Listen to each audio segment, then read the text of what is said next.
Okay, good evening, members and guests. It is March the 17th, 2025, and this is a regular meeting of the West Shore Photography Club. We have a very special presentation for you this evening, but before we do, just a couple orders of business. Number one, our next regular online meeting will be on April the 7th. That will be an image review, and Bryson Leidick will be doing the reviewing for us. So we'll get that out in an email tomorrow, and then you'll be able to upload your images. There is no theme for that one.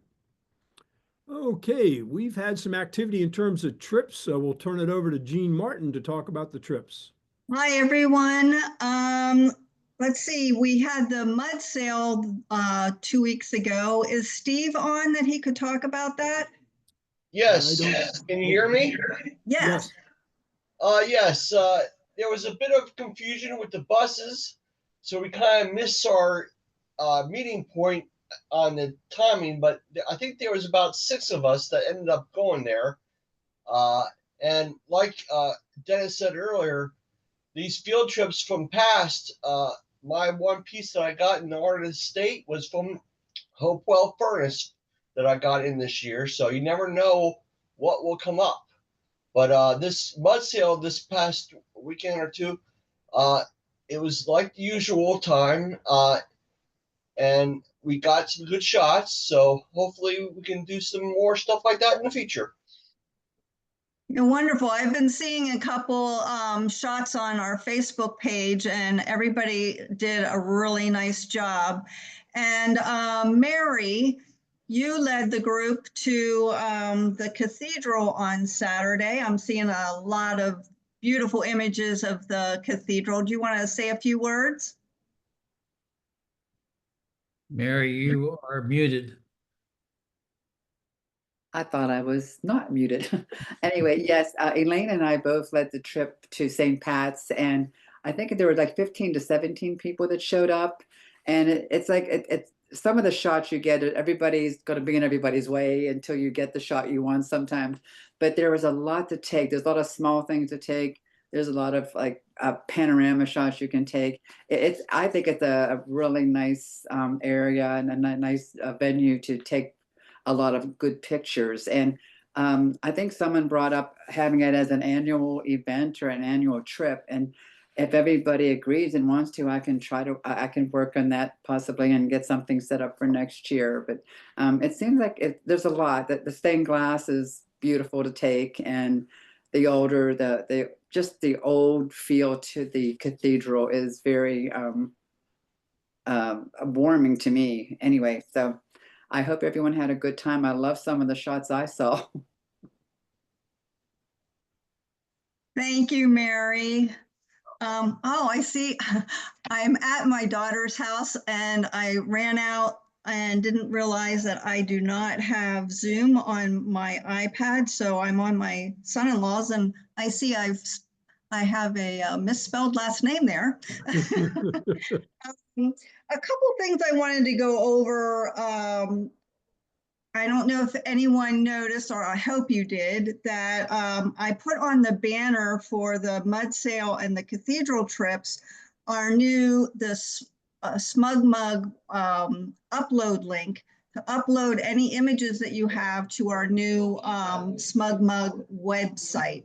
We're really hoping to get some different images from different people on that. So if it doesn't work, please let me know. But you should just be able to click on that, get right to the gallery that pertains to that trip, and upload your images. And just keep in mind that it's only for members. Do not share those links with non-members. There is a link that you can share for outsiders, if you will, to be able to go and look at our images. And I think Dennis had that on the initial email, but maybe we can include that in every email for trips and our meetings and such. Let's see. Also, in April, we'll be having our trips committee meeting. So if anybody has ideas that they want to go to, as far as a venue or a state park, what have you, someplace different that we haven't visited before would be wonderful. I'll be getting the agenda for the meeting ready on the 12th of April. So if you could get those to me by then. And my email should be on the email for my email address should be on the email for tomorrow. If Dennis, if you can put that on there for me, that would be wonderful.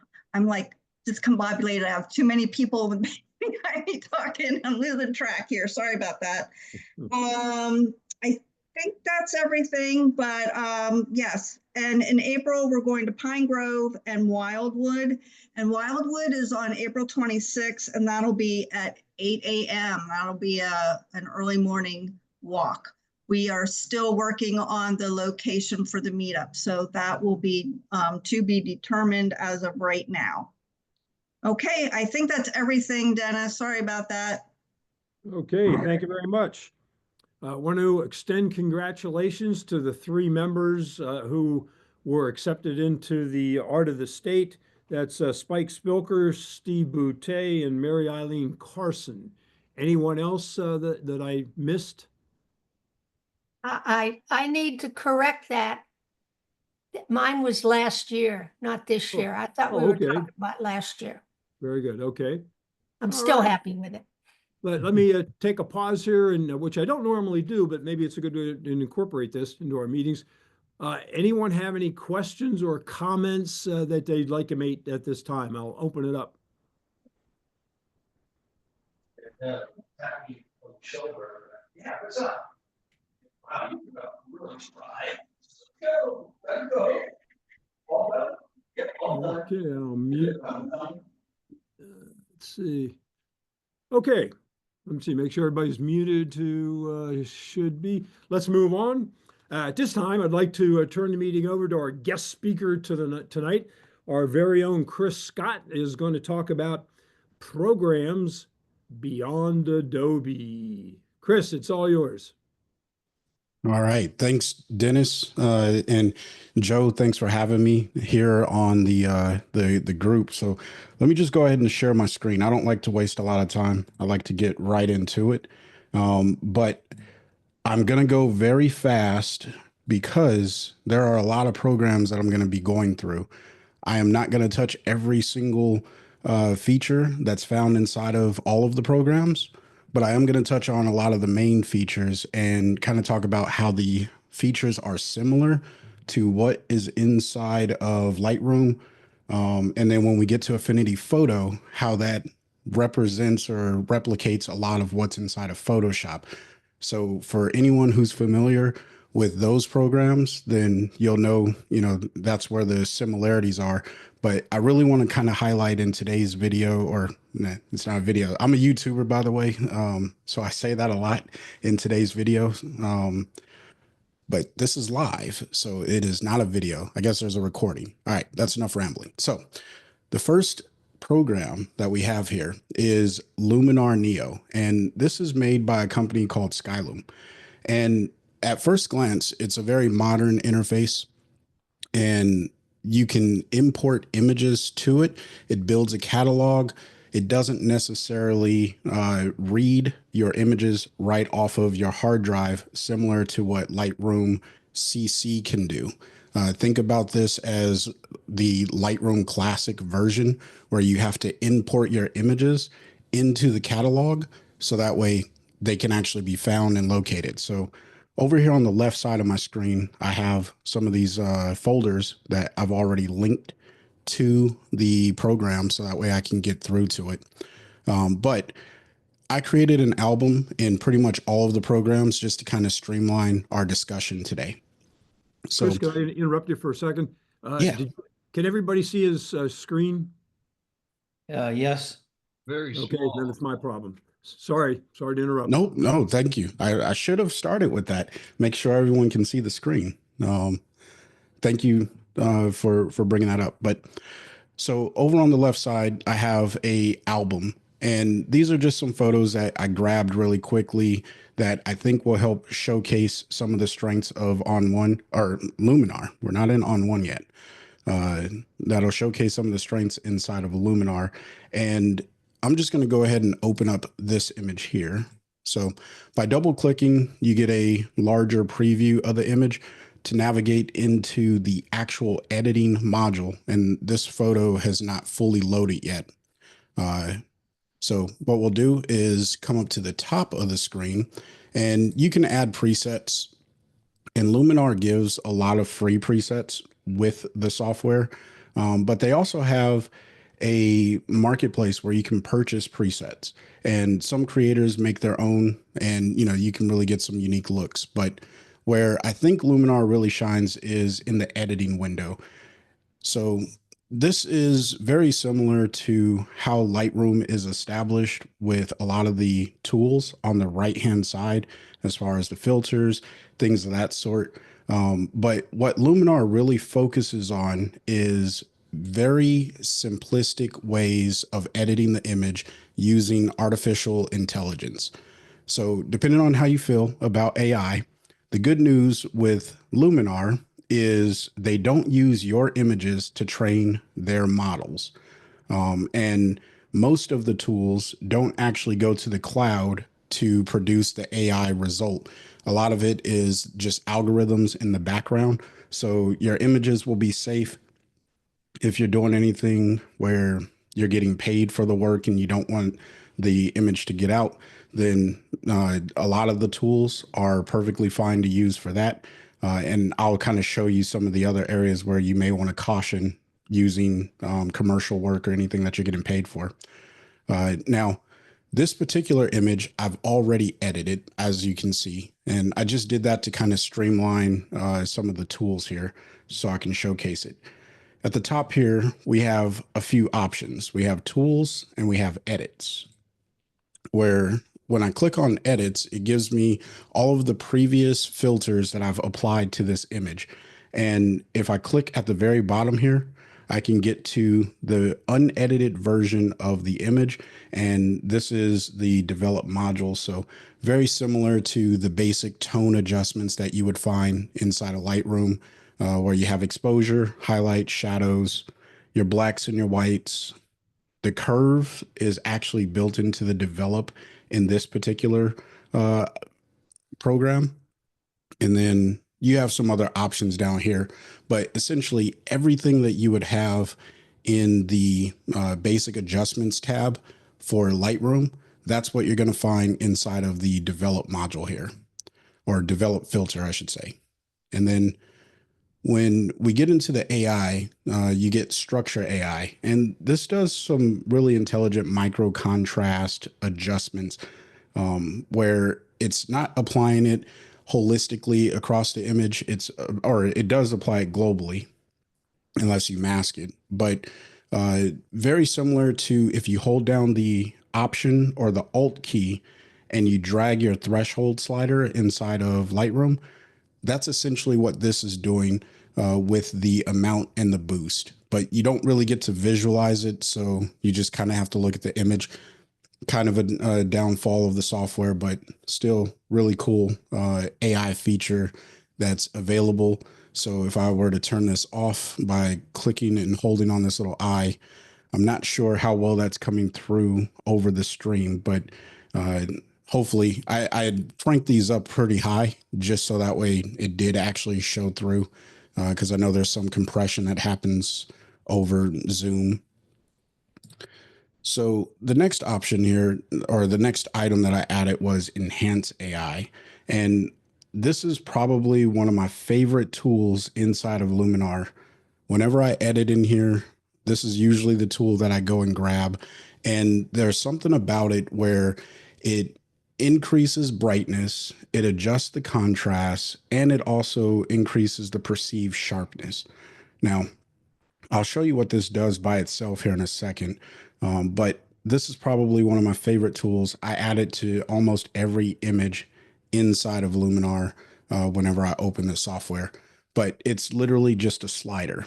And what you'll find inside of Luminar uh, is a slider-based workflow to make it very simple, because the goal of Skyloom is to make photo editing easy for beginner photographers, people who may have never touched a photo editing program a day in their life, and they just wanted to make it really simple and easy for them to get good results.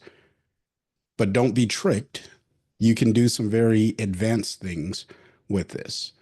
Case in point, if I click on masking, you'll see you have the three basic masking options: brush, linear gradient, and radial gradient. Those are things that I think many of us are familiar with, but those are basic masking tools inside of photo editing software. But recently, they've added the color mask and luminosity mask. Skyloom is still building out this program, and the color and luminosity masks, those are new additions. But essentially, what you can do, I'm just going to go ahead and turn on the luminosity mask. And as I pull this, you'll see what is happening on the image. Everything that's red is going to receive the adjustment, and everything that isn't red is not going to receive the adjustment. So if I pull this a little bit further, you can see how that kind of fades into the image. Now, at the moment, it's really, really harsh.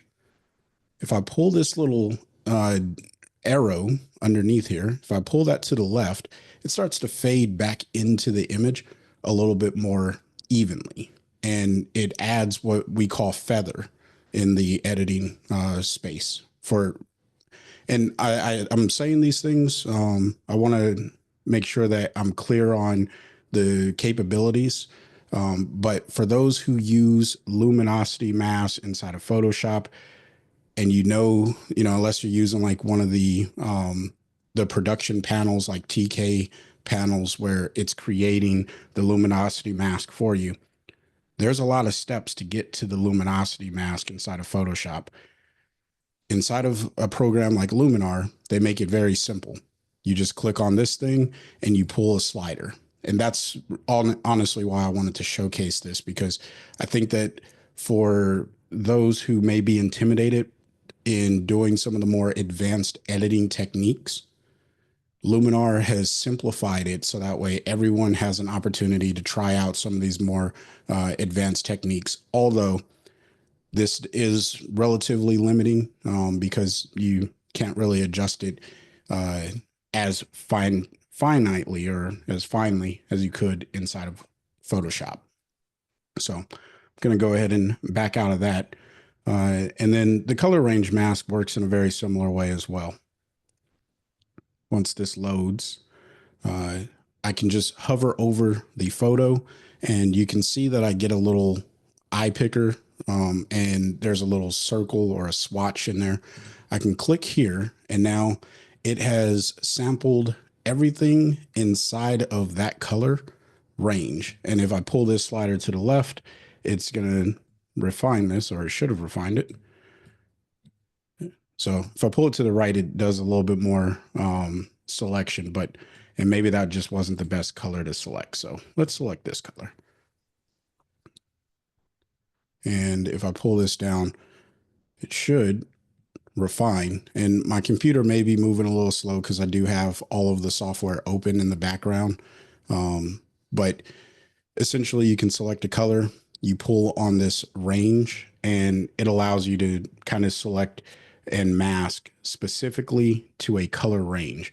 Again, a very powerful way of editing, and they make it really simple for users inside of Luminar. And then we get down to the AI masking tools. Now, the AI masking tool that I use the most inside of Luminar is definitely the object select. You can use the mask AI, and I'll go ahead and click it. This is one of those areas where if it works great. And if it doesn't work, it doesn't work. And that's just, there's no gray area with this tool, unfortunately. But it takes a little bit of time, and I don't use it all that much because, again, there's clearly a bird in this image, like you and I can see it. But the options that the mask AI decided that it found was flora and natural ground. And that's just kind of the challenge of the AI models. But the good news is Skyloom continues to update these and really build it out so that way you can get a more refined AI selection. But this one, again, it doesn't work the best, which is why I typically come over to Object Select. And what Object Select allows you to do is exactly what it sounds like. You can select an object. And this works more off of a contrast. And I don't know why it selected the entire image. Well, when you try to do things live, things don't cooperate sometimes. You know what? Let's just go ahead and reset this and reset the mask. So clear the mask. And now we'll go back to Object Select. Okay, so now it's not selecting the whole image. When I hover over the bird, you can see that it selects the whole bird, or at least a majority of the bird, with a red overlay. It's a really faint red overlay, but it is there. And if I hover over this, we'll call it a bamboo stick. Don't know exactly what it is, but it's a support for the perch. It highlights in red. So if I click it, I have now selected that. And what this allows me to do is essentially apply my adjustment right there. So hopefully this is helping identify the usability of creating masks inside of Luminar really easy and really fast, so it doesn't have to be intimidating for anyone who may or may not feel comfortable with masking inside of Lightroom or other photo editing applications. The goal here with Luminar is to make it simple. And then, of course, you have masking actions, which allows you to either fill the entire mask, clear the mask, which is what I did earlier when everything was being selected. And then you can invert the mask, which is if I have this item here selected, if I click that, it'll select everything except that. And then if I want to see the mask after I have created it, which right now it's selecting the whole thing because I didn't commit a particular mask, you can see what's actually getting applied. So that's a deep dive into masking. I won't go any further than that with masking, but masking is probably the photo editor's secret weapon to making images really look a particular way. And if you're not using masks, I really do recommend that you learn how to use them. And a program like Luminar does make it relatively simple for you to learn how to mask images. And then, of course, we have an eraser tool. Now, the eraser tool, I'm actually going to demonstrate on a different image, but it does actually work pretty well. So let's jump back to the catalog. Now, in the catalog view, you actually have a few different options available to you. And excuse me for 1 second. Okay, so the options that you have available to you are obviously your photo info. And then you have those generative options. Now, generative erase, generative swap, and generative expand. These are the things that are going to go up to the cloud. I mentioned this earlier, that if you are not okay with commercial work going to the cloud and then coming back, then this is where you would probably just bypass this. The good news is this requires a subscription to or a journey pass. And we won't get into pricing, but if you got questions about pricing, I can definitely break this down. But essentially, you have to pay to use these annually. All right. It doesn't come with the software. Everything else that I showed you, it does come with the software. But these items right here, they call them live generative AI tools. Those do not come with the software. You have to pay for them so they can upkeep the servers that run the AI stuff. And essentially, I can just go ahead and click and drag an item into the option that I want to use, which in this case, I open up the generative erase and I want to erase these branches. So I'm going to just do this very roughly. It's not going to be the greatest. And please, by no means, judge the software off of this. Again, we're still on the first program, and I want to be a good steward of your time. So I'm just going to showcase what could happen. And obviously, you'll have to play with it on your own images if that's something you're interested in. But all I did here was highlight this. All I did here was highlight the or select the area. And then I'm going to go ahead and click on erase. And this is going to send the cloud or send the image up to the Skyloom cloud or the servers. And it's looking at the image, trying to figure out what should I replace this with. And I didn't give it any information except for what I painted in. This is not one of those generative items where you're typing in, replace this with a clown car, which would look really odd in this particular image. But you can see the results that it has generated. And depending on, how you feel about that, that could be good, that could be bad.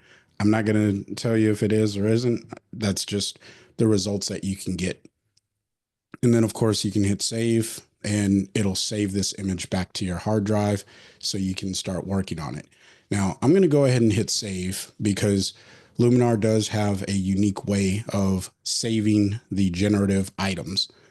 So notice I'm not in the same folder that I was in previously. I'm now inside of the generative creations folder.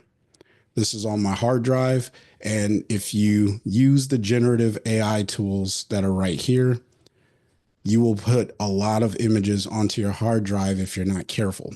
So what you have to do is grab the photos and then move them into the folder that they belong in.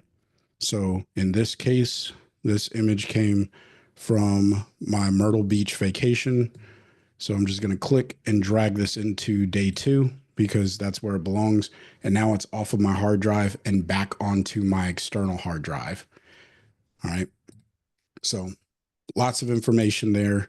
But one or a few other items that I want to cover inside of this program before we jump to the next program is, hate it or love it, high dynamic range or HDR images, they're a ton of fun to play with.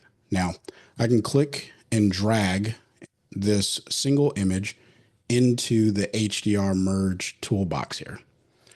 And I only put one image in here.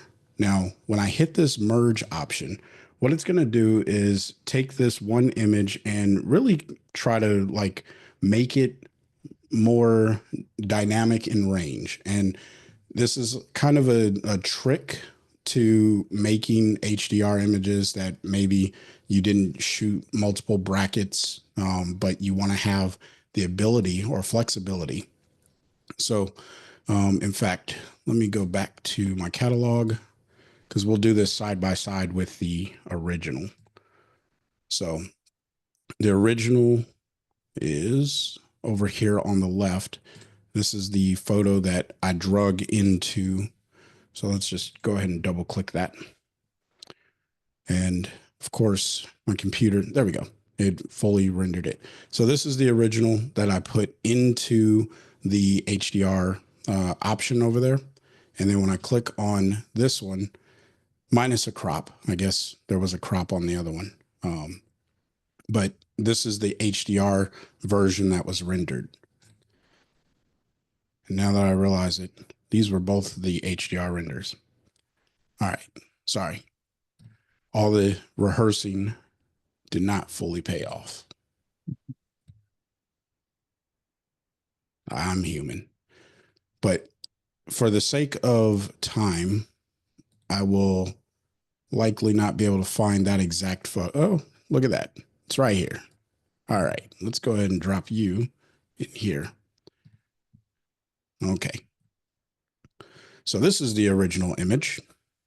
And you can see how dark it is down here at the bottom of the photo. And then we have this one right here, which is the HDR version.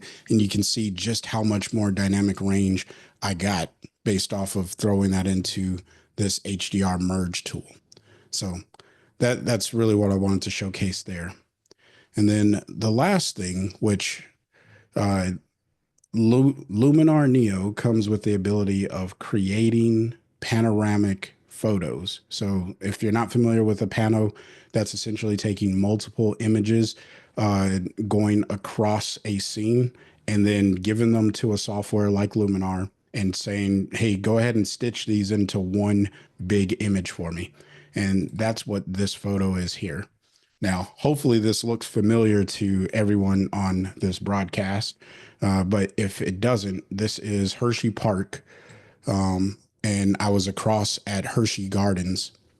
So I went ahead and essentially, I think the first image was probably cut somewhere around here, because I wanted to make sure I kept this building in one image and everything to the left in a single image. And then I don't know, all of the images that I took, but I want to say this was about 4 or 5 images that I took vertically, or in portrait orientation on my camera. And then I threw them into Luminar Neo, and it stitched this together for me. And it was just a fun thing to do. Panoramic photos are a ton of fun to play around with. And then once it builds it for you, you can jump into the edit module. And as you can see, I'll just come down here. This is what the original looks like. And this is after I applied all of the edits. I didn't send this anywhere else except for inside of Luminar Neo. So those are some of the highlights. There's a lot more that this software can do. But again, we're going through a lot of images, or I'm sorry, a lot of programs tonight. And I just wanted to kind of showcase that. So Chris, before I jump to, something? yeah, go ahead, Joe. There was a question when you go through them, can you just mention if they're a free or a paid version? People are asking that question. But on this particular program, there's a question came up, is it non-destructive? So if you go in and make a bunch of changes, can you always go back to the original? Yes. So Okay. this is a non-destructive editor. It is a paid program. So this is not free. I do have a free program. If we get to it at the end of the presentation, I have 2 additional programs that weren't in the actual advertisement that if we have time, I'll showcase those as well. But yes, this is a paid program, and but it's a one-time payment unless you sign up for the subscription model. So that's the good news about this software. You do get it one time. And then if you sign up for the subscription, you'll always have access to the generative erase, generative swap, and generative expand tools. But if you buy the one-time purchase, depending on their promotion, which their current promotion right now is if you buy a standalone or a perpetual license, you will gain access to these tools for 1 year. And it's kind of like the trial purpose. And then after that year, it just it expires and these tools become inactive essentially. I think they're talking about making them disappear, but I don't know exactly what they're going to do with that just yet. All right.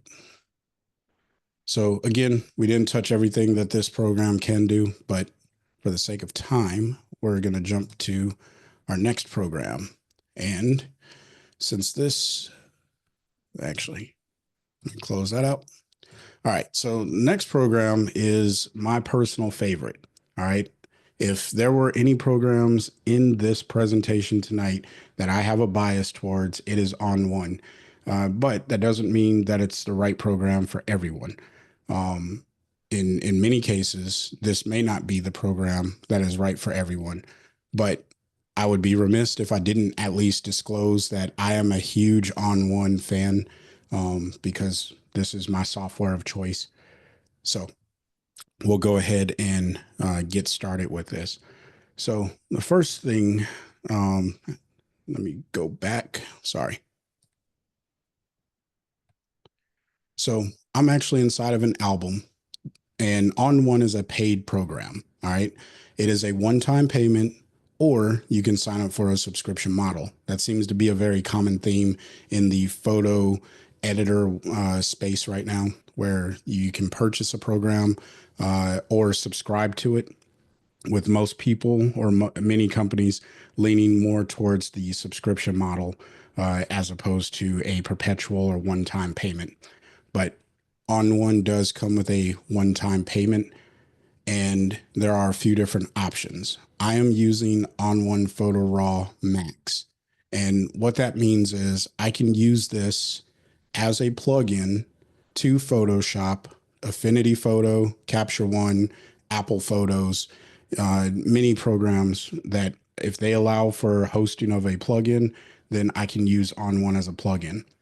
And then there's the On1 standalone version as well, or the On1 Basic, which is not capable of being used as a plugin. So those are some options that are available, and it can be confusing. But if you have questions about that, please let me know. Now, very similar to Luminar, On1 is focused on helping the beginner photographer learn how to edit photos or get good results in editing their photos really fast. But it also incorporates a lot of technical and more intricate tools to help you get some really cool looking images. So we're going to actually go ahead and open up this photo here. And this probably looks relatively familiar because it is a photo that I took inside of the Capitol building. Trying to make sure that the photos I present are somewhat familiar to the audience. So On1, it's loading this image, and yes, the image is it's tilted. And I could fix that. I just didn't when I was creating the image. But once it loads, there we go. It does take a little bit of time for larger images. And this one I stacked, I think it was four 61 megapixel images to build this one. So it's a large file.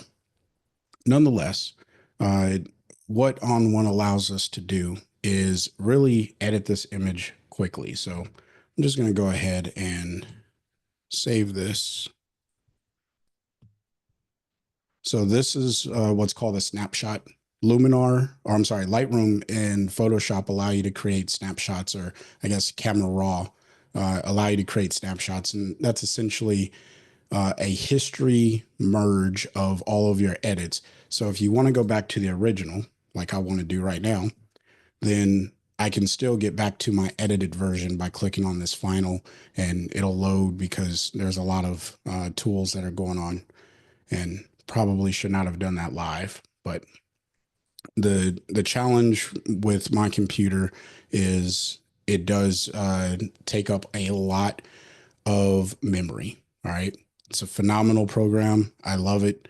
But it does eat up a lot of memory on your computer. So make sure you have a relatively decent spec computer.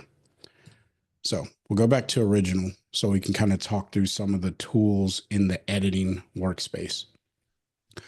Over here on the left, I have presets. Now, On1 uses AI tools as well to help make your photo editing experience a little bit easier. One of the things that On1 has, which is in their more recent versions of On1, is the AI Style Advisor. Now, this comes in two different flavors. You have the first one, which is My Style, which is an AI editing style it looks at images that I've edited in the past, and it says, hey, this is kind of your common thing.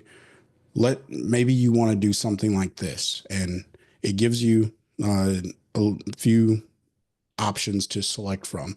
So this could help really increase your editing workflow, or your speed up your workflow.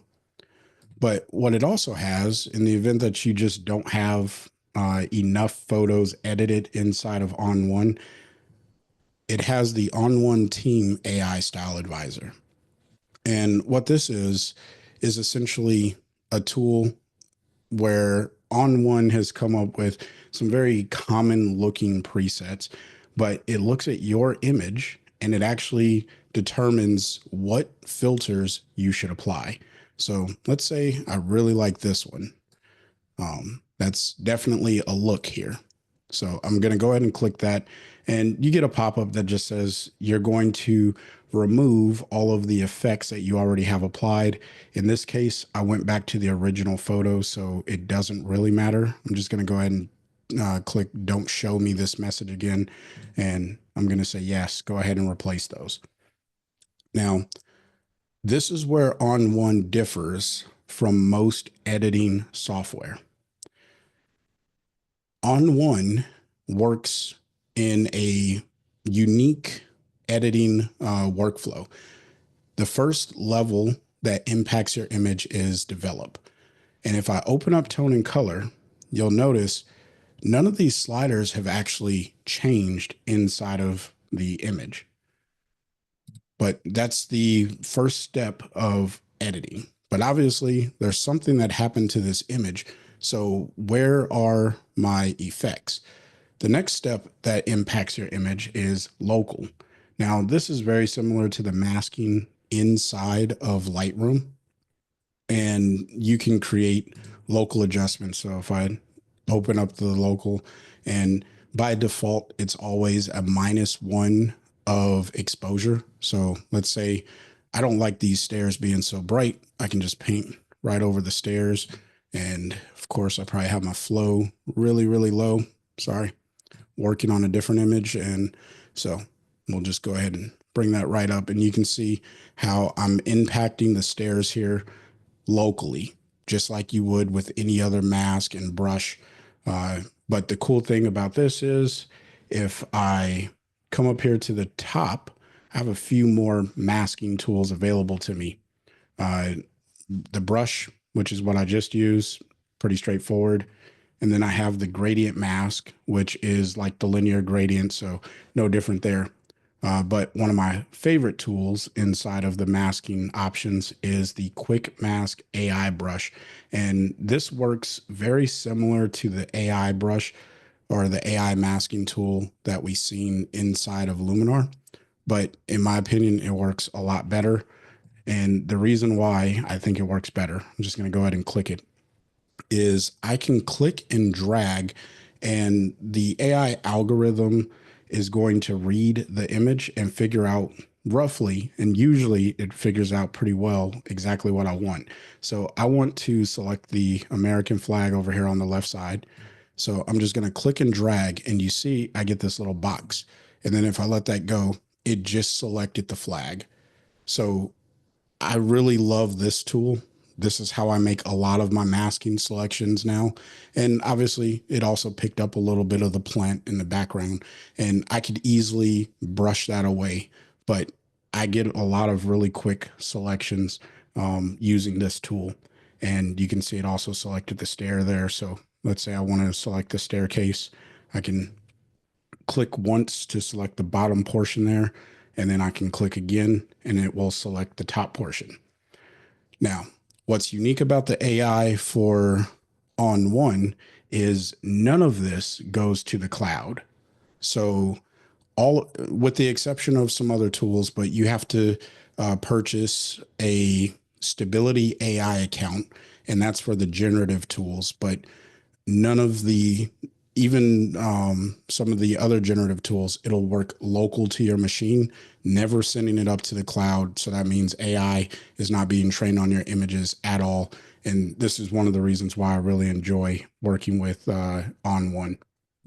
But let's just go ahead and close that out because we don't need that mask. I just wanted to kind of walk through the masking options that are available here. So let's go ahead and turn off the adjustment. So this is the second layer of adjustments that goes on my image. The third layer is the effects. Now this is where all of the adjustments that we're seeing on this image are actually applied. So if I pull down the opacity here, you'll see we go back to the original image. And if I pull up on the opacity, we'll say halfway, I get half of that effect. And maybe this is more desirable. Maybe it's not. But I get to control just how much of these filters are actually being applied. And this is, you know, I call this my master blender, which it's actually opacity. But for me, when I'm working, the way that I think is how much of all of these effects do I want on the entire image? Because each of these filters, they are additive, which means the more I add, the more it's going to impact the image. And the order of each of these filters really does impact the way the photo looks. Case in point, I don't know if I move the LUT from the bottom, no, that's not going to work. Okay. Let's try the color adjustment. If I move the color adjustment down to the bottom, nope, that didn't do anything either.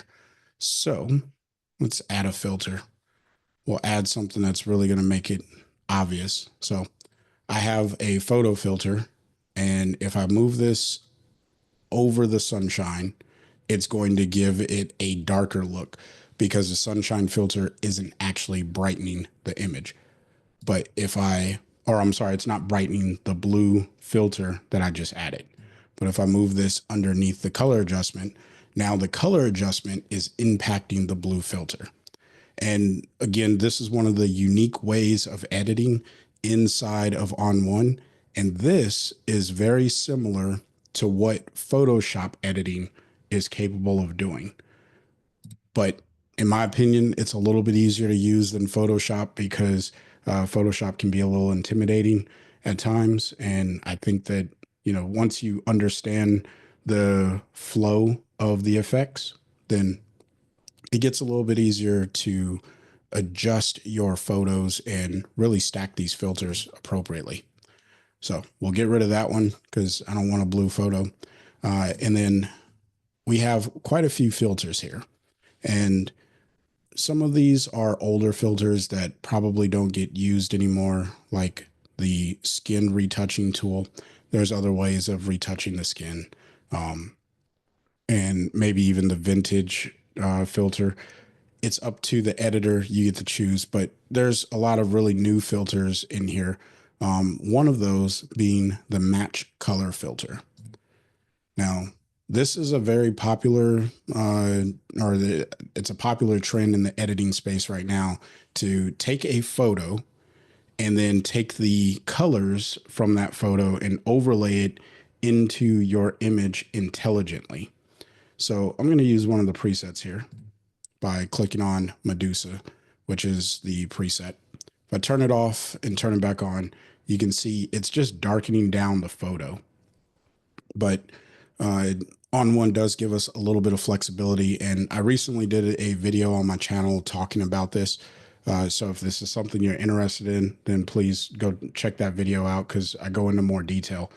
But essentially, I can fade the color, removing it completely. So the only thing that's impacting the image right now is the luminosity of the reference image.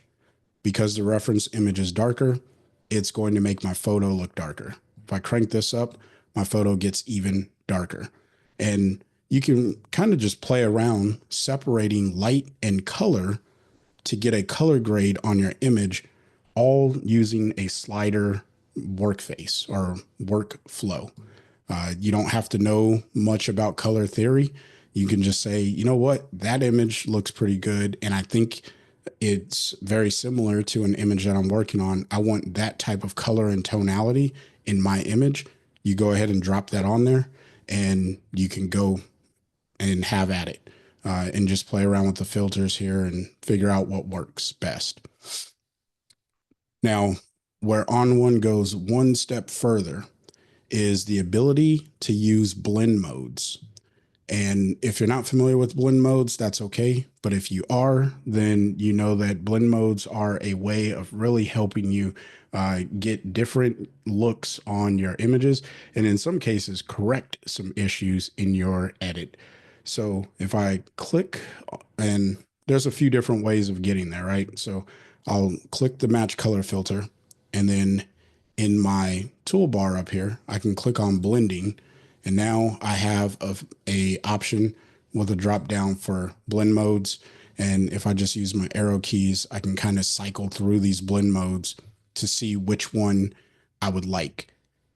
And the cool thing about this inside of On One is every single filter, the local adjustment, or I'm sorry, every filter and anything that you apply in the local adjustments all have the capability of applying a blend mode to it, just like you would be able to inside of Photoshop with each one of your layers. Now, where I think a lot of people get confused inside of On One is the idea of layers versus effects and local adjustments. Layers is essentially stacking an additional image. So if I wanted to apply or add another image into On One, then I can just hit the plus icon and it's going to jump to a folder where I have more images, and we'll just go ahead and grab this image and I can hit add as layer, and it's going to put it on top of my other image. And again, very similar to Photoshop, I can come over here and grab my move tool and I can resize this. So we'll just scale it down. And now I'm building a composite inside of this one program. And that I didn't have to jump to Photoshop to do this. And I could do, I can mask this away if I wanted to. So I can click on the mask because every layer gets its own mask. I can click on that, grab my brush, and just erase these edges around here. And I didn't do that very well, but I hope that that's helping to illustrate kind of the power of what you can do inside of a program like On One. And then if you want to add text, you can, but I never play around with the text tool. In my opinion, it's just not that powerful. It's not that good. So those are some of the editing features in a nutshell. Again, we're not going to touch on every single capability inside of On One or any other software, but there are a lot of really, really good tools inside of the program here. So I'll pause here and just see if there's any questions about On One before we jump to our next program. Yes, Chris, there was one question asking whether or not On One has tethering, and maybe you want to explain that too. Yes. So On One does have tethering, and as a partner with On One, it is not the greatest. All right, I'm telling you the truth, but it does have tethering inside of it, and it can work in a pinch. A program that we're going to talk about later on today, if you are really into tethering, is Capture One. That is by far the best tethering system on the market today. I use that in, there's my phone. I use that in my studio portrait work, which we'll take a look at here in a little bit when we get there. But yes, there is tethering available, and it is down here. Hopefully it's showing up on the, let me see, I might be able to use the annotation. It's down here at the very bottom of the browse module. And I'm not going to click it because, again, On One, it's very resource intensive, and I have other programs running along with Zoom. So I don't want to slow down the presentation, but you can tether into On One. Chris, I wanted to mention to you, it's close to 8 o'clock. So I just wanted to give you that notice. And Mike Donovan has a question, and it's about color. So I'm not even going to try and interpret it. So Mike, would you want to ask that question? Yeah, Chris, when you showed I guess 1 or 2 steps back, that you can use a reference photograph um, to color the one that you're working on. Yes.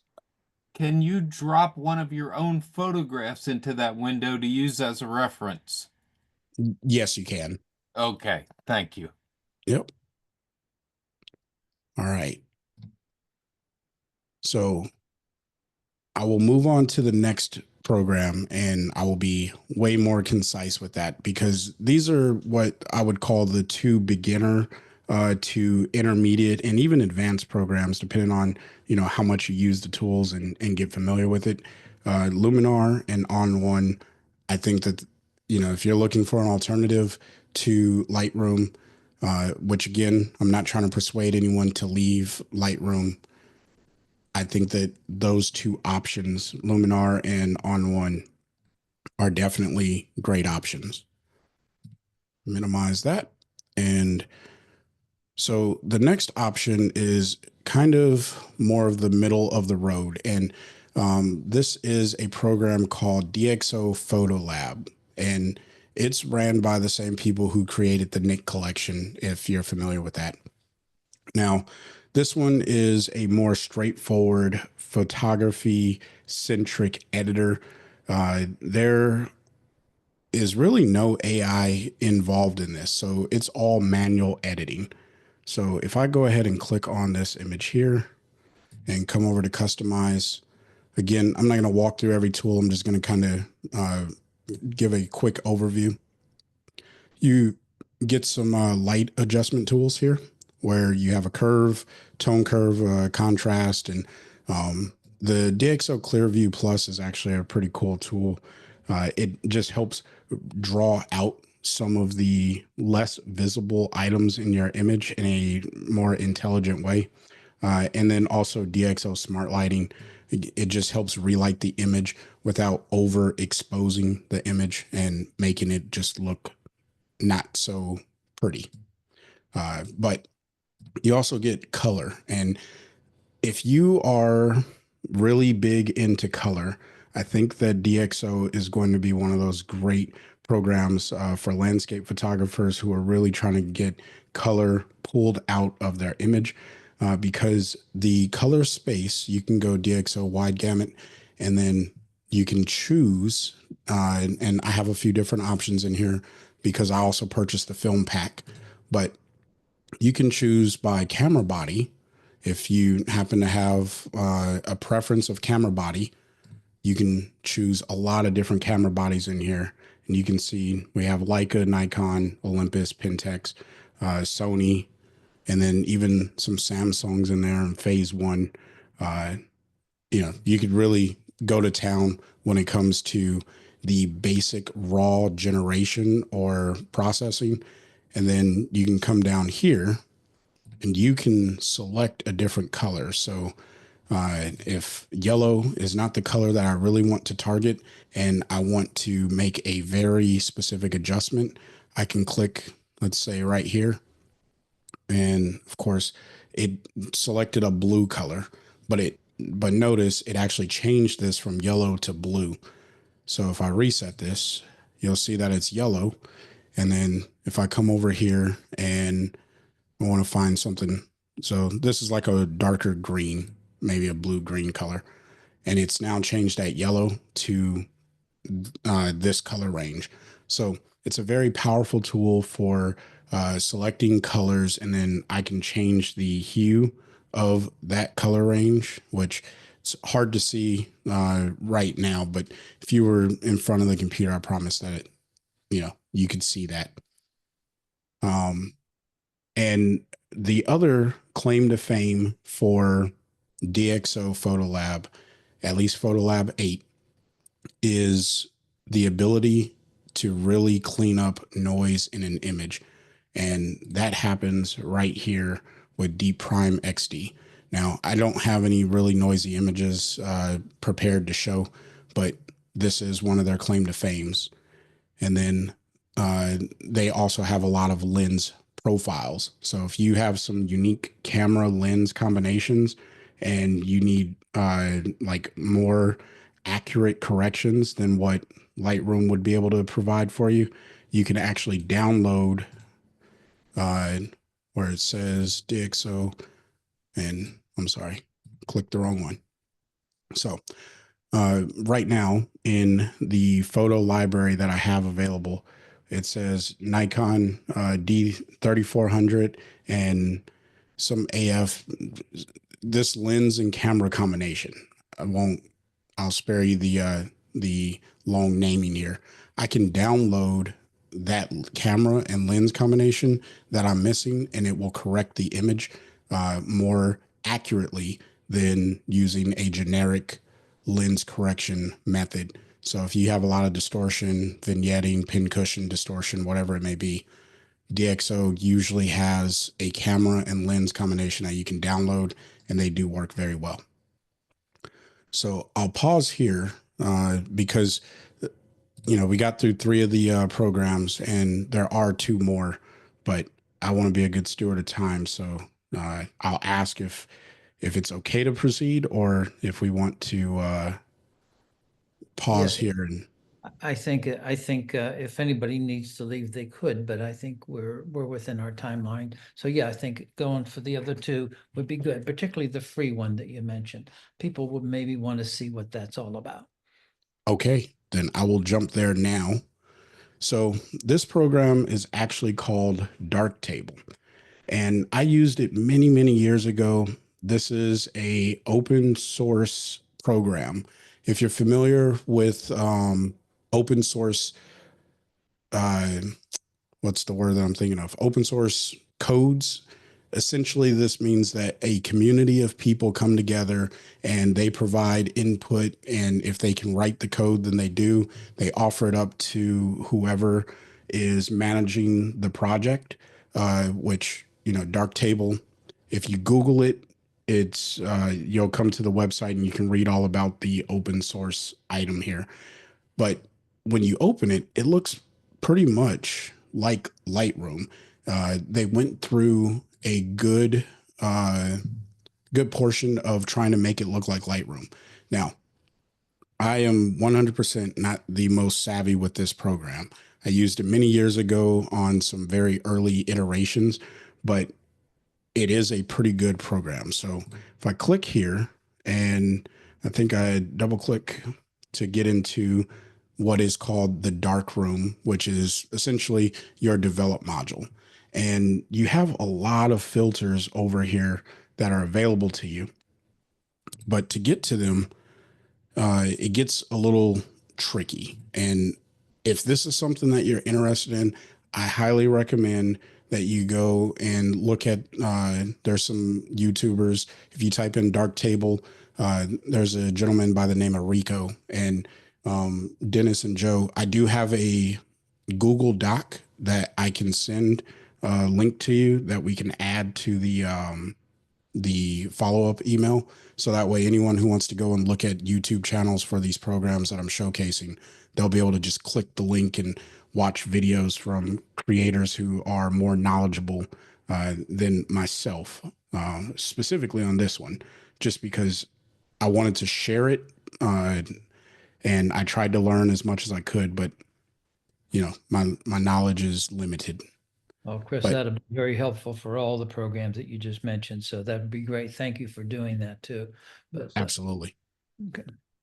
So these work with these little modules. You can turn them off, turn them on, and you can search for them. But there is there they are. They were all hidden. So there's a lot of modules in here. They do some things to your photo. I promise. I don't know how they work. So, I don't want to make a fool of myself. And I try not to do math in public. With that being said, you have a lot of the basic catalog tools that you would probably want to use, which, you have your color labels, your star rating labels. You can filter your images based off of those labels. And then if we come back to the light table, you'll see that there's a few other options here. And I was messing around in here.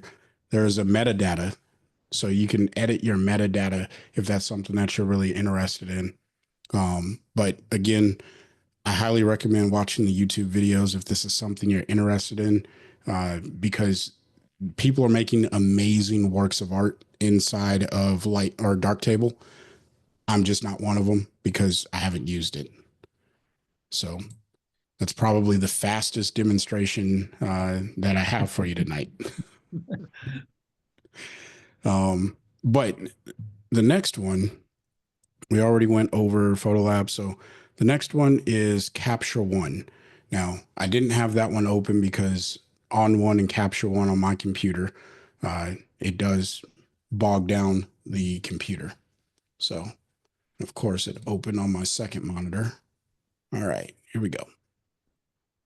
Now, Capture One is the program, I would recommend this for people who are already familiar with photo editing, because I think of Capture One as like the editor that you're always in every single module. Whereas Luminar and On One, you jump between modules. With Capture One, I'm inside of the brow or the catalog module right now. I'm inside of the editing module. I'm everywhere all at once.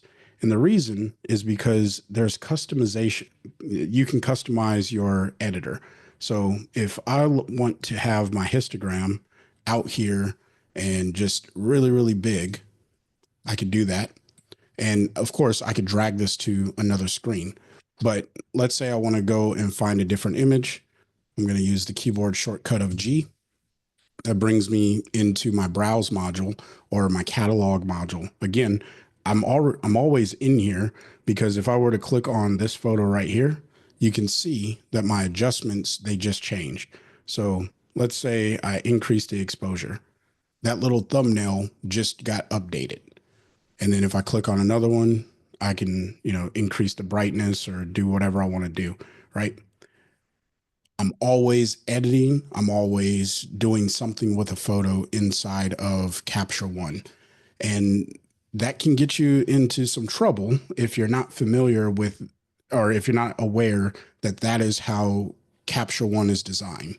But once you've learned that, Capture One is becoming one of my favorite programs to edit in, even though I still use On One.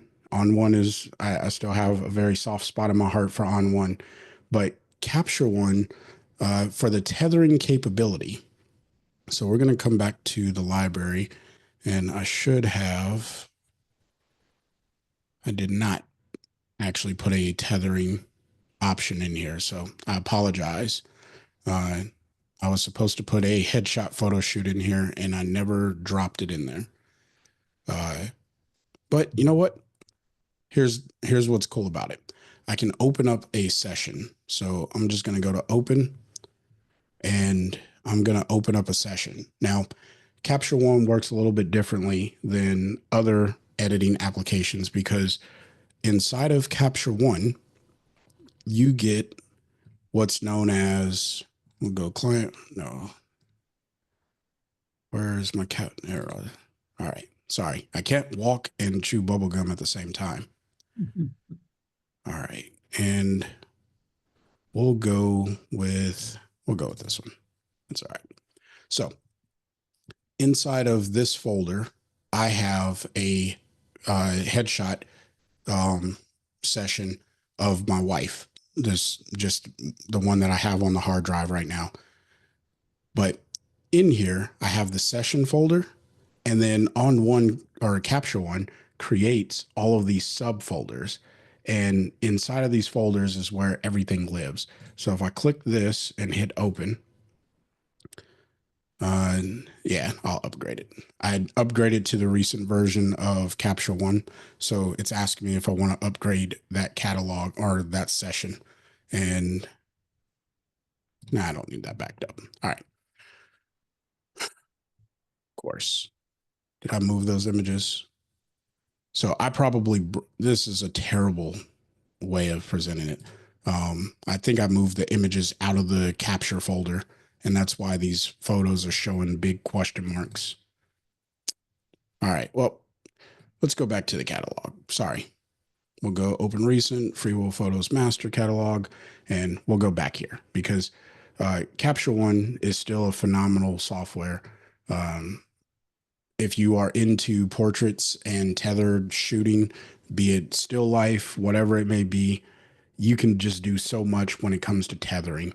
And that's all right here inside of this tether tab. But where I think Capture One really does set itself apart is in the way that it allows you to edit. And it has these things called layers. Now, this is no different than masks inside of Lightroom, where you select a subject. So we'll just go ahead and click subject, and it's going to look at this photo, and hopefully it thinks that the flowers are the subject. We'll find out. Let's see what it thinks the subject is. I'm going to hit the letter M. Okay. So it does think that the flowers are the subject.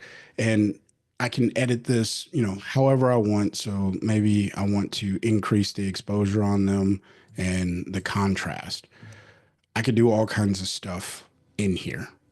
But what's really cool is the way that these sliders actually work. So if I reset this, and I'm going to just make my histogram a little bit larger. If I push up on the exposure, I clip over here on the image. And I'll turn on my exposure warning, and let's turn off the mask. All right. So if you're familiar with the exposure warnings inside of Lightroom, that's essentially what I'm getting here, where it's turning red and I am losing all of that data. And looks like I was already losing some. So we'll come over here to highlights, pull that back, and maybe even pull back on the whites. This may not be the best image to demonstrate on. I'm trying to find one where I don't have things blown out, like this image. I'm not going to worry about this up here. If I pull up on the brightness, it starts to very slowly and intelligently increase the overall highlights. And Capture One actually has a really great video on their website, or I'm sorry, on YouTube, that really goes into more detail than what I'm actually talking about today. But if you are like me and maybe you shoot underexposed, because I do shoot a lot of my images underexposed because I'm indoors and I need to keep my shutter speed pretty high, ISO relatively low, then you usually end up with darker images. It's really cool to be able to pull up on the brightness without losing details in the brightest areas. And then, if you pull up on exposure, it does it a little bit more brutally. So that's one of my favorite features, because I can work with this histogram and really see what's happening. Now, the other cool feature is Capture One gives you some really cool tools to work in, or work with, I should say. One of those tools is the color readout. And if I click and drop that right there, it's telling me the RGB values as well as the luminance value, which is down here at the bottom. So if I want to keep a good ratio of light to shadow in my image, I can just drop these color markers all over, things that are the brightest, things that are the darkest. And then as I move this around, those colors, or I'm sorry, those numbers inside of the color readouts are going to change. And I can really fine tune the way that the light in my image is actually working. So you just get a lot of really good tools to control the editing process overall. And that's what I'm falling in love with. But for those of you who are fans, let me see here. Photo of my daughter playing kickball. We'll just delete this readout and this readout. If I wanted to only select my daughter and a very specific part of her, because we have people masking, and this is the only software on the market right now besides Lightroom that has the ability to select face, the body skin, pupils, sclera, all that stuff. So obviously this isn't the best image to demonstrate the eyebrows or anything of that sort. But if I wanted to select just her face skin, I can go ahead and click that, create the mask, turn off these warnings. We don't need those anymore.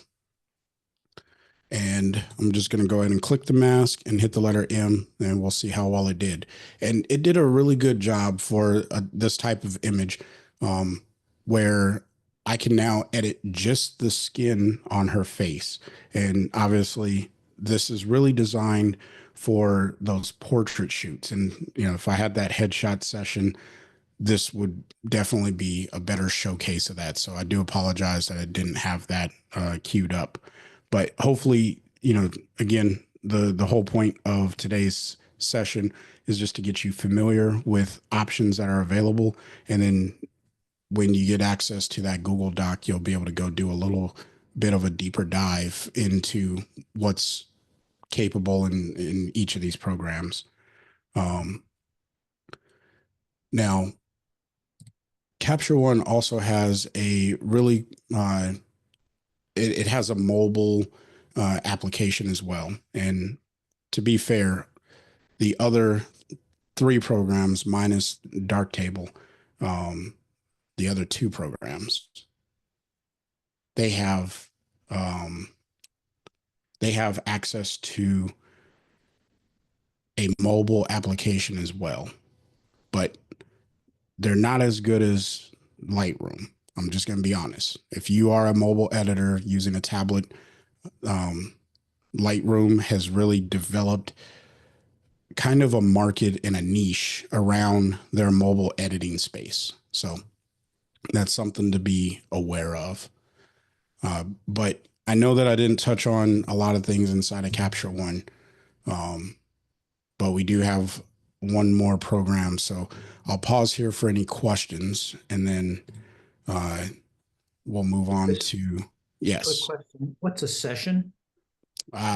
So the difference between a session and a catalog is whenever I go on location, I always create a session, and it is a contained folder of the images and the database that categorizes all of the images. So when I move a session from one hard drive to the next, everything is all self-contained. So let's say I need to duplicate my session and deliver it to a partner or a colleague that's working on the same project as me. I can copy that session, put it on a hard drive, and hand it over to him or her. They can access it and see all of the edits and adjustments that I've made, and then they can pick up from there, or vice versa. Okay, good. Thank you. Yep. Chris, this is Dave Marchetto. Great presentation here. If I want to switch to Capture One, this is a two-part question. How do I learn how to use it? Are there books, tutorials? Do you go like on YouTube University? How do you, like with Lightroom and Photoshop, you got all kinds of stuff. So how do you do the learning with Capture One? And if you shoot, this is the second question, if you shoot tethered, I'm thinking like for still life or maybe studio photography, what kind of a notebook might you need? So Capture One, actually, I'll answer the second question first. Capture One is relatively low impact to the computer.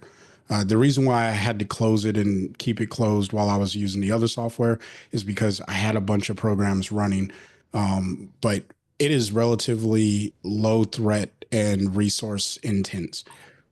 With that being said, on their website, they do have system requirements, and this is a cross-platform program, which means they have a version for Mac and they have a version for Windows. So depending on what type of computer you have, the operating system, you'll have a version that you can download and just make sure that you meet the system requirements. And the bare minimum system requirements will get you well into the editing capability of what Capture One does. And I don't know the science behind how it's so lightweight on the machine, but that's definitely, it's definitely not the program that slows down my computer when I'm working on just Capture One by itself. Got you. Got you.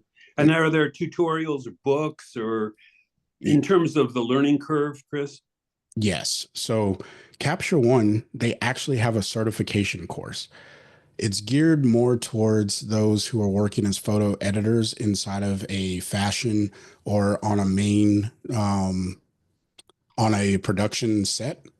But it teaches you the basics of setting up a session, how to make sure that your hard drives are uh, like compatible for the sessions, and making sure that, you know, if you want to star rate or as you're photographing your images and you want to put them into separate folders because you're now on a different scene or a different lighting condition or whatever it may be, they teach all of that.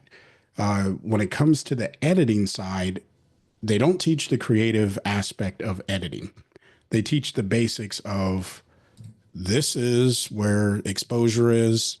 They teach a little bit about using the color balance and the color editor, but it doesn't go into like deep creative photo editing. That's where YouTube is going to do you more justice. And if you're coming from Lightroom, a lot of these sliders, they work just the same way as they would in Lightroom. I think with everyone that I've talked to who has migrated to any other photo editing application after they've come from Lightroom, as long as they understood the basics of how Lightroom worked, the learning curve was less intense when they jumped to these other programs once they figured out where those things were in the new program. That's so helpful, Chris. I really appreciate it. Absolutely. All right. So we're going to move on. I'm not going to save that. I'm going to move on to our next program. Now, this is Affinity Photo. And this does come with, or it doesn't come with, there is the capability to use a mobile version of Affinity Photo. It is a separate purchase, but this is a one-time payment. And just to backtrack, Capture One comes in two different options: subscription or a one-time payment. The problem with the one-time payment is once you purchase it, you don't get any more updates to that version until you repurchase the next time. Now, you know, so they really want you to be in the subscription model. And, you know, that's just kind of the business that Capture One is in right now, unfortunately. But if you just want to purchase it one time and you're okay with the way that it's established, then you're good to go. Now, this is Affinity Photo, and this is more like what you would see inside of Photoshop.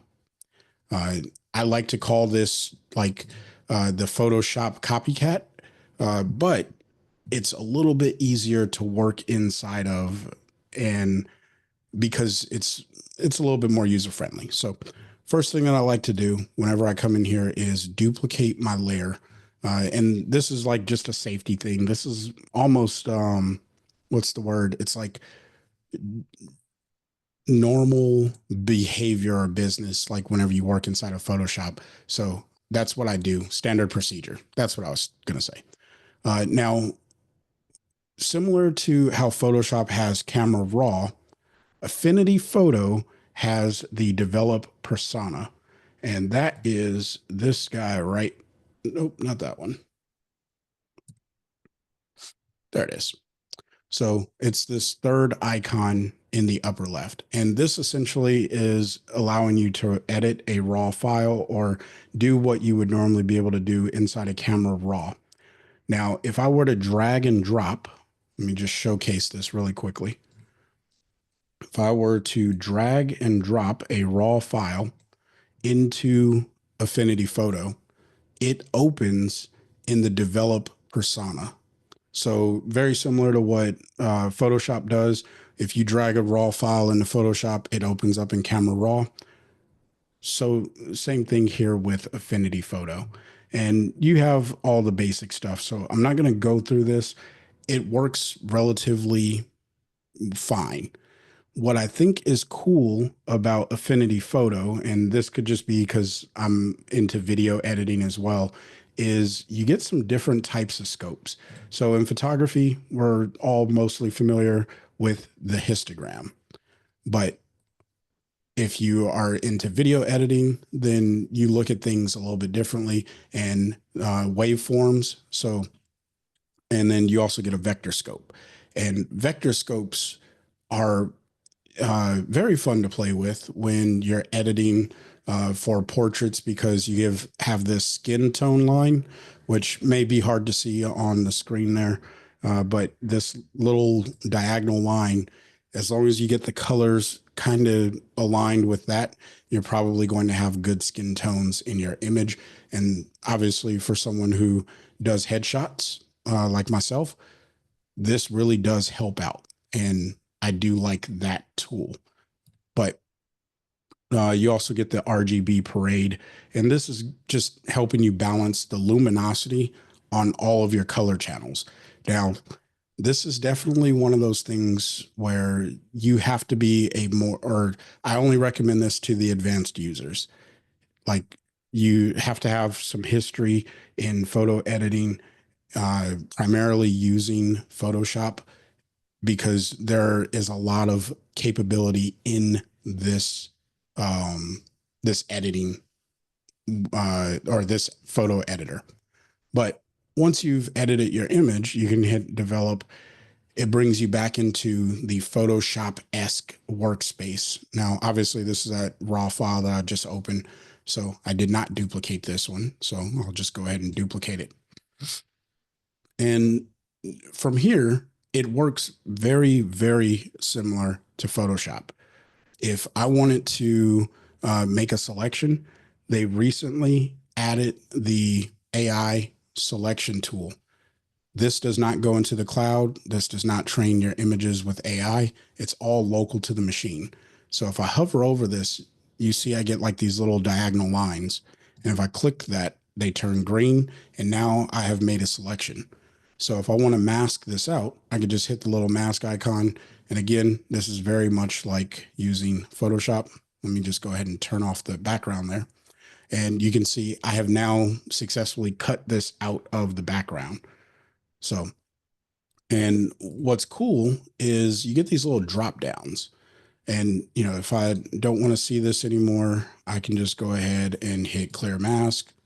And then I'll come back, turn off this mask, and now I get my photo. And then Command D deselects all the normal stuff. Where I think Affinity Photo really does help out is down here, you have access to the background erase brush. Now, I haven't been doing a very good job at explaining this, but this is destructive to the image. What you do inside, and when I say destructive to the image, I really mean destructive to the instance of the file that you have loaded into the software. On my hard drive where the raw image lives, I'm not destroying that. All right. So I'm not going to mess up my raw image. This will only impact the instance of the file that I have loaded into Affinity Photo. And then, of course, if I hit save, then that now turns into an Affinity Photo session, which is the file format that I can open up again, very similar to a PSD document or a Photoshop document. It's just Affinity's version of a Photoshop document. And I also should add, Affinity Photo allows you to open Photoshop documents. So if you're coming from Photoshop and you want to open up a past project, as long as they're not live or not live filters, what's the filters that you can always go back and re-edit? They're called live filters in Affinity Photo, but they're called something else in Photoshop. Smart And the object. name, I'm sorry? Smart object. Smart objects. Yes. Photoshop. As long as you, thank you, Dennis. As long as you don't have smart objects in your format in your PSD, it will open up relatively smoothly. So if you just have masks, because all that is a mask layer with white and black, it's easy to replicate that. But the smart objects, not so much. Yeah. So that's what you can open up PSD documents. Now, with the background eraser, because this is always fun, and I think many people who use Photoshop, you're using it because you want to get a more complex edit, and sometimes you may even want to do some composition type of work, which is where you're adding multiple photos together. But the background eraser here, you can see I get a live preview. I haven't actually painted this in, but when I hover over the leaf, you can see it doesn't quite, it's starting to delete the leaf when I actually go over it. But if I hover over just the edges of the leaf, it's not actually removing the leaf. So now I'm going to click and drag just so you can see what's happening here. And my computer may not want to cooperate with me right now. But this is how you can erase the background and kind of get rid of some pixels if you wanted to. I'm not sure why that was being so finicky. My computer may just not be happy right now. I don't know. It is temperamental. Yeah. But again, that's a feature. You can use this offline. So if you are in a cabin in the middle of the woods, no internet connection, and you just want to edit some photos, I think that this is a great software because you still have all of the adjustment layers that you would normally have inside of Photoshop. You have all of those available to you. So if you want to add a vibrance layer, and that comes with vibrance and saturation, I can add vibrance and some saturation, and it's adding it to the overall image.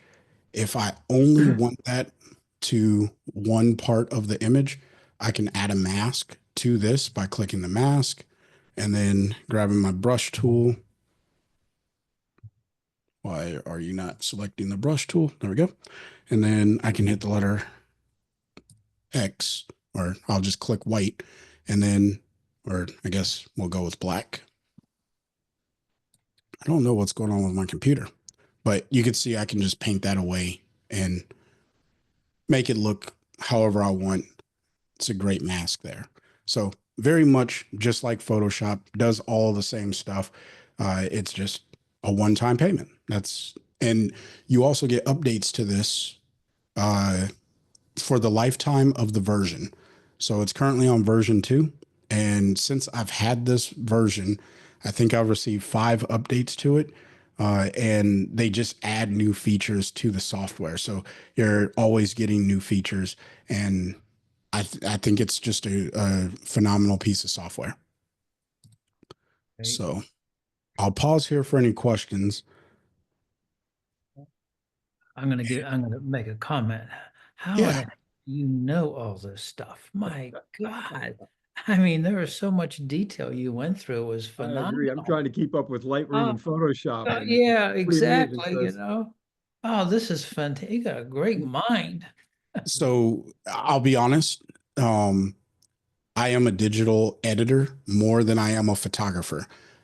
I photograph things just so I can get them into software, and software is I just love experimenting in software. So for me, this is just fun. Your passion shows through for sure. It was great. Anyone have Thank any you. questions for Chris? All right. Now you couldn't see that as you were talking, you didn't see the chats, but as folks were exiting because of family commitments and stuff, and Yep. we a lot of very positive comments and thank you.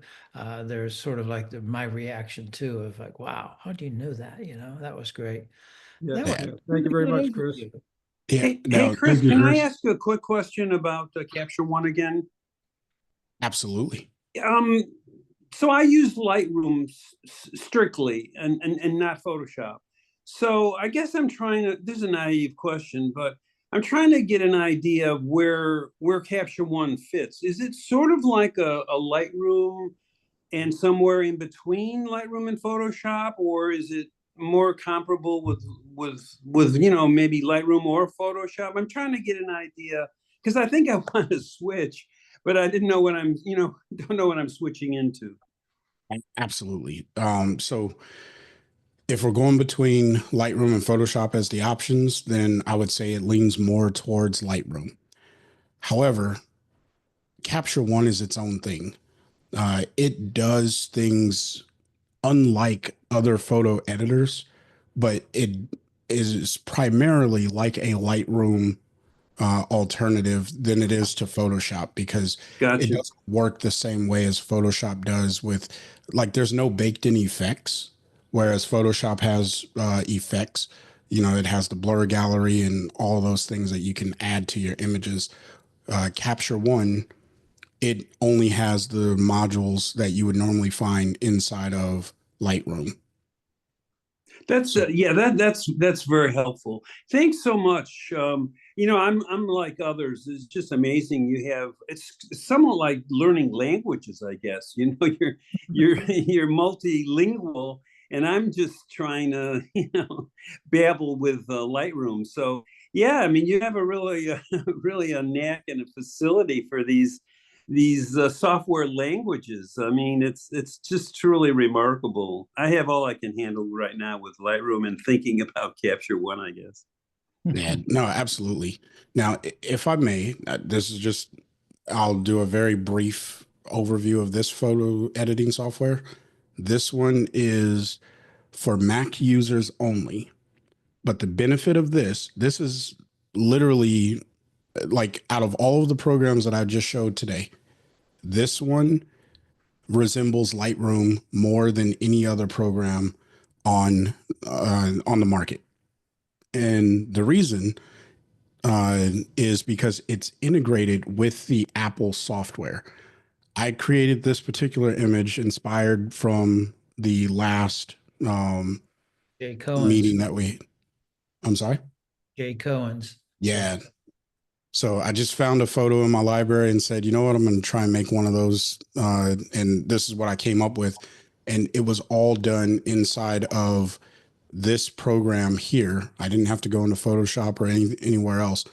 But what's cool about this is it has a verbatim mobile editing program that works for iPhone and iPad. So I can literally go open this image on my iPad or on my iPhone and have all of the exact same edits, just like you can with Lightroom mobile. And none of the other editing software have this available.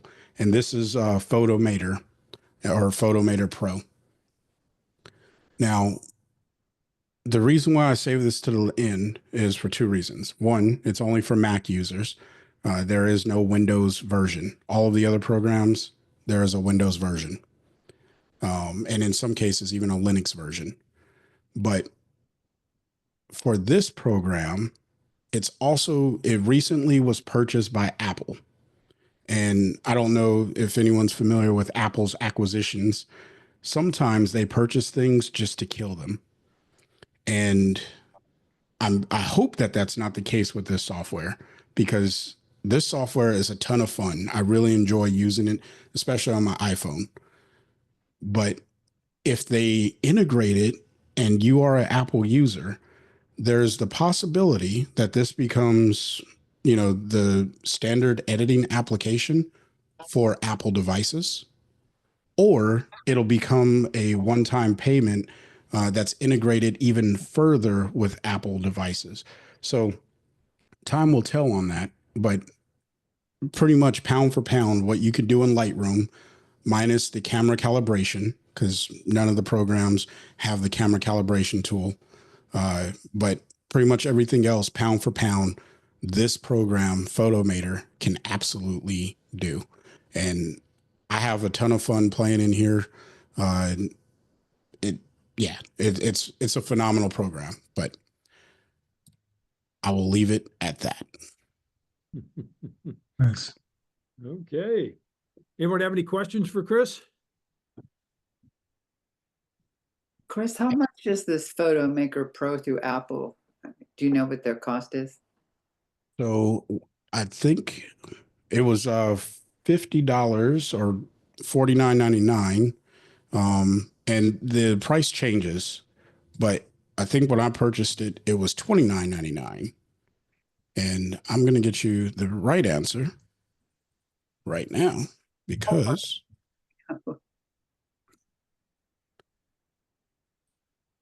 it is. So lifetime is $149.99 now. So it has gone up. Okay. And it looks like they went to a subscription model. So, and this is relatively new because this was not on the App Store for those prices previously. So that's a little disappointing for me to see. Thanks, Chris. Okay. You're Any welcome. other questions? Well, Chris, thank you very much. That was very informative. Yep, thank you. You have spent a lot of time over the years, studying the programs and spent a lot of time getting this presentation together for us tonight. So we appreciate it very much. Guys, if you'll unmute yourselves, let's give our friend and member a round of applause, please. Thank you. Super. All right. Thank you. Thank you, Thank Chris. you all for hanging out with me this long. Very good, guys. Okay. Thank you and good night. Good night. We'll see you guys. Take care. Thanks again, Chris. Thanks, Chris. Thank You're you. welcome.